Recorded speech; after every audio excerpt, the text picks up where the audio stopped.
Daniel and Derek, what the flip?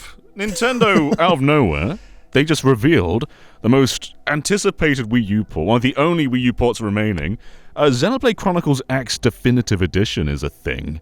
It just got a trailer. It's real. This is something we've been begging for since the Switch was born. And they just decided they'd drop it on a regular Tuesday afternoon/morning. What? That's the end of my sentence. I mean, that's sort of my mind. I just happened to pop on social media, and all of a sudden, bam, there it is. And I'm like, oh my God, because this is my favorite Wii U game. This is the game that got me into Xenoblade. I did a 30-minute review of this game back in the day, and it blew up. It did very well. I'm very proud that it got featured on the launch trailer for Xenoblade Chronicles X on the Wii U. Some quotes from my game. I was just extremely proud of this thing, and I love this game. I always wanted to get a second chance because a lot of fans of numbered Xenoblade have issues with X, and I understand those issues after playing the numbered games, but X is still extremely special to me, so I am so happy for it to be getting a second shot with this definitive edition. You need to treat it somewhat differently, but when you really do, you really appreciate it, because it's so ambitious. So other ones that... the numerical Xenoblade games are very story-heavy. It's about following the narrative, going where the narrative takes you. X is about being in the centralized town and just going out into the world and doing quests. There's still a story, but there's a lot more MMO DNA in there. There's no loading screens either. You can just walk anywhere. The entire world is just open to you. And you have to do a certain amount of side quests, like to continue the main quest. So it's a lot more gameplay heavy than 1, 2, and 3. But it's also so engrossing because of that. It's that you feel like you're more in control, you're more guiding the story. It's just so big. And it's wild that we're getting a game as exciting as this for Switch in 2025. Like, DKC Returns was the only other 2025 game we knew of so far. And that is so small compared to this. Yeah, we do have Metroid Prime 4, but this is a bit more exciting. But this is certainly more exciting than Donkey Kong Country. And Pokemon Legends, yeah. But yes. Daniel's not played this game before, though, so I'm curious. Really? What are you feeling? Yeah, so my history with Xenoblade Chronicles is playing the one on the Wii, and I think at some points I ended up dropping it. It wasn't the format of that game wasn't something that I was really familiar with, and so I kind of dropped that off a cliff. And then when I found out that another Xenoblade Chronicles was being done for the Wii U, I was like, well, I don't know. It doesn't seem like something I would really get into, because if I wasn't really into the first one, maybe I'll just have the same reaction to this one. It wasn't until Xenoblade Chronicles 2 when I saw so many people having such a positive reaction to that one that I think I really started to get myself into the series. But I never went back and got Xenoblade Chronicles X, and I know everyone was saying like how this is one of the final like big games of the Wii U that we needed to have on the Switch to come over. And now the Switch is officially like the definitive Xenoblade Chronicles machine. You can play the entire everything with Xenoblade Chronicles you can now play on the Switch as of March next year, and that's crazy. Yeah, the Wii U is just a Nintendo Land machine now. Yeah, Nintendo Land and Star Fox Zero. There you go. Yeah. And the Zelda remasters. But I don't think people realize just how big X is. Because it's not just that it's a huge open world, like properly open world, not just going to segments. It's not just that. It's also online. Like, you can not only play with other people co-op and do co-op missions online together, but there's also this big social element where you basically have, I think it's 3 party members. There's yourself, there's Elmer, there's Lynn, and then you can also recruit another player's avatar. So someone on your friends list, you can take them, and all their stats will be in your party as the 4th party member. So there's this huge social connection element to this game. And there's also different factions you can join and work together towards. Like, there are a lot of very big layers. This is a huge game. Yeah, there's a lot of things that interconnect with one another, and it should also be made clear that Elma and Lynn are not the only party members in the game. Yes. There are far more party members. I think there's like 20 different people that you can recruit, each with their own stories that you can have heart-to-hearts with and see more of their stories. And I highly recommend doing this, because here's the thing. If you're trying to get, if you play this game and you are trying to do story only, you're going to have a bad time, because the story is good, but thin. You're not going to get that breadth that you get from a numbered Xenoblade entry. There's some good twists. You will get that. There's some very good twists. But I don't think it's going to have the impact unless you do the side quest stuff. You really need to lose yourself in this world, and that's something you have to come to terms with. You're not going to have as good a time with this game unless you explore this world, take the side quests as they come up, because it also makes the game easier, because if you're just straight shooting it, you're going to be underleveled, and the side quest I recommend is only the bare minimum, and you will get stomped. This game is actually pretty tough at times. They certainly challenge you. Now, granted, this was my first Xenoblade game, so I was not as savvy as I have become, so that might color things a bit as far as the difficulty, but I do remember it being kind of tough. And fortunately, once you get the mech, it does make things easier, because you can fight normal enemies in that thing. You can fight the giant enemies. Which, by the way, that's pretty deep into the game. It's about halfway through the main game, yeah. In all marketing, they're showing off the skill, they're showing the flying, how you can drive along, and it's awesome when you get to do that. But you do have to learn to appreciate the world on foot before you even get that opportunity. And it's not a bad thing, but if you're going and expecting going to be whooshing around the entire time, it will take you a while. Yeah, and honestly, exploring on foot is quite good, because your character doesn't take fall damage, unlike the numbered Xenoblade games. So you can jump super high in this game, and super fast running too. Yeah, just launch yourself across this. Like, you are meant to go fast across this, and how you explore. But I'm sorry for interrupting, Daniel. You go ahead. Oh no, I'm just wondering, as somebody who is most familiar with the numbered series, like, what actually is, I've never really actually questioned it, what is the typical gameplay loop of this game? If this is more gameplay focused and story focused, like, what exactly sets it apart from the typical numbered entry for others like myself who aren't aware of that? I think it's very much in New LA, the hub of the town, this one big city. You go around, you accept quests, and you just go out into the world and do them. That's really the gist of this game. That is the circle of the gameplay.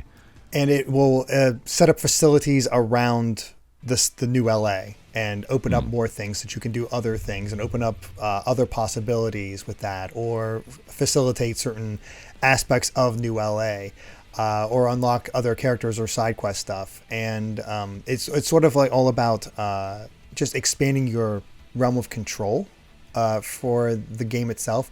The actual story is split up into chapters, so you'll have it marked like, go here for this story thing, but you'll have other side quest stuff that you can get along the way. So it's very much like other open worlds, where it's like, oh, I want to go here, but oh, there's a side thing over here, let me go explore this real quick. It is sort of the origin point of Breath of the Wild.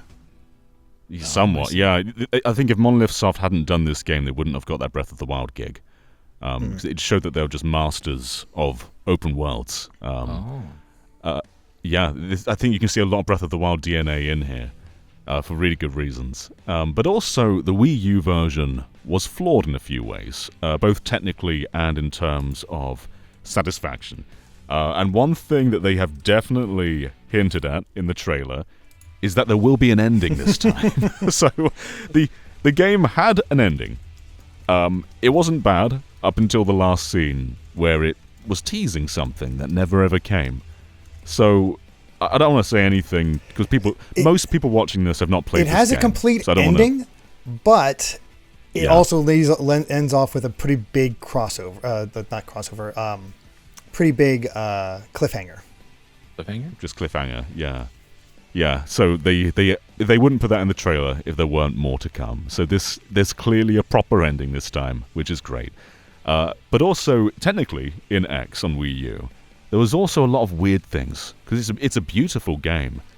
But in New LA, the cars are all ghosts. So if you walk through a car that's coming towards you, it will just go through you. There's no hit detection on that car. If you walk through a monster, you'll go straight through them. It's like everything is a big transparent ghost. I'm hoping that they fix that this time, because they have fixed other things visually. It looks nicer in general. The environments always look good, but the faces are the big thing. All the faces have been redone. They no longer look like dolls anymore. And it is a huge improvement. It's also, there's a lot of, I think, stuff they could do for quests that they did in the same vein as the Xenoblade 1 Definitive Edition that'll make quests easier to track. I really hope they fix the Blood Lobster quest, because that thing drove me insane back in the day.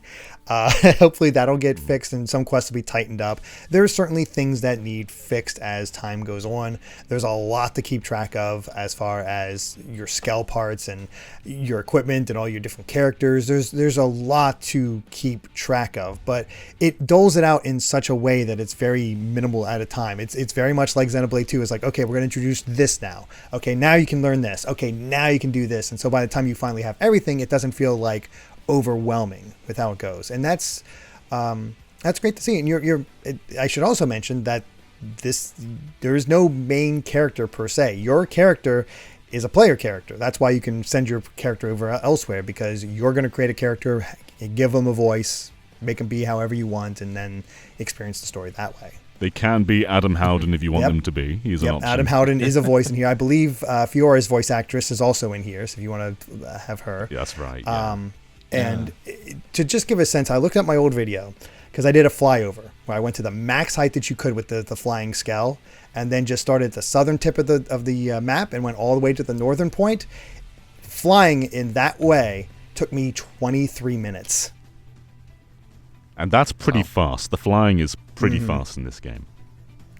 Wow. This entire concept now it's like the Monolith stuff has learned so much since this game. Like, so they've done so many other titles beyond Xenoblade Chronicles X in that time. So I'm wondering how they're going to apply what they've learned, as you've mentioned, applying it to what they're doing now with the remake or the remaster, like this far out, towards the end of the Switch's life cycle.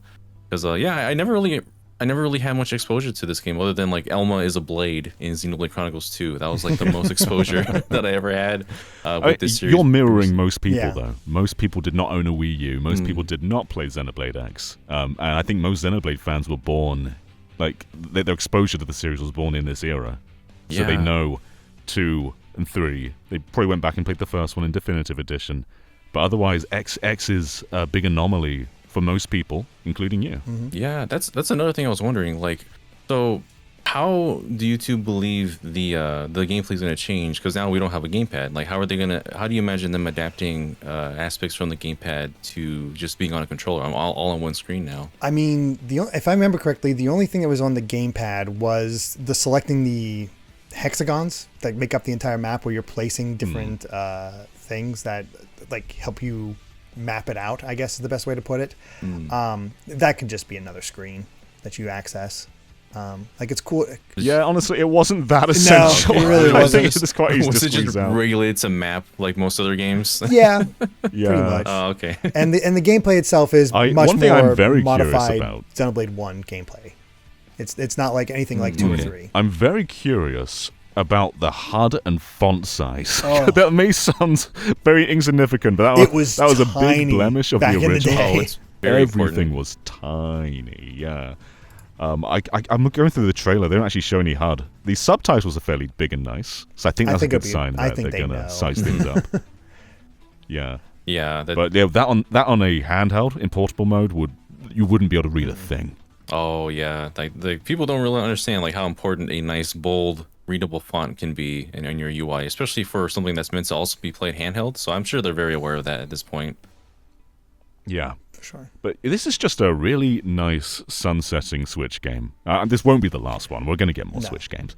But in terms of like a nice big release before the successor is announced, this kind of game probably wouldn't have made much sense on Switch 2. You know, taking a Wii U game and porting it, that's not the most exciting thing for like 4K hardware. But it's a really cool like send off for the Switch. One of the last Switch games, right? Just this massive RPG people can sink their teeth into until the next game comes out, and if it's backwards compatible, you can just swap it over there until more games come out for the new system. Exactly. And it is meaty. I think I put in close to 100 hours on this thing, which is kind of typical for your big RPGs these days. So it's not like that out of the realm of possibility. It is one of my favorites, and expect a completely different music this time around, by the way. If you've not heard the soundtrack of this game, right. You're in for a treat, but also get ready for a lot of vocal tracks. There's some really good stuff in there, though. Like, there's some weirdly catchy ones. Like, whenever you take off in your skull in the air, you get, like, over the rainbow, glorious sight. But you also get, like, some actual orchestral ones in the, like, illuminated forest area. That one's beautiful. Speaking of that, John, that's something they need to fix, because you can get, if you go into flight mode, and it'll immediately launch into that song, but as soon as you land, it stops, and then it goes back from the beginning each time. Like it just resets every time you land, which could be really annoying if you're trying to just short hop to various places. Like, okay, I just need to get over there real quick. Yeah, all you hear is just those instrumental bits every now and then. Yeah. Beautiful. But yeah, Monolith Soft have been on a freaking roll this generation. Like, supporting wise, it's been Breath of the Wild, Splatoon 2, Animal Crossing New Horizons, Splatoon 3, Tears of the Kingdom.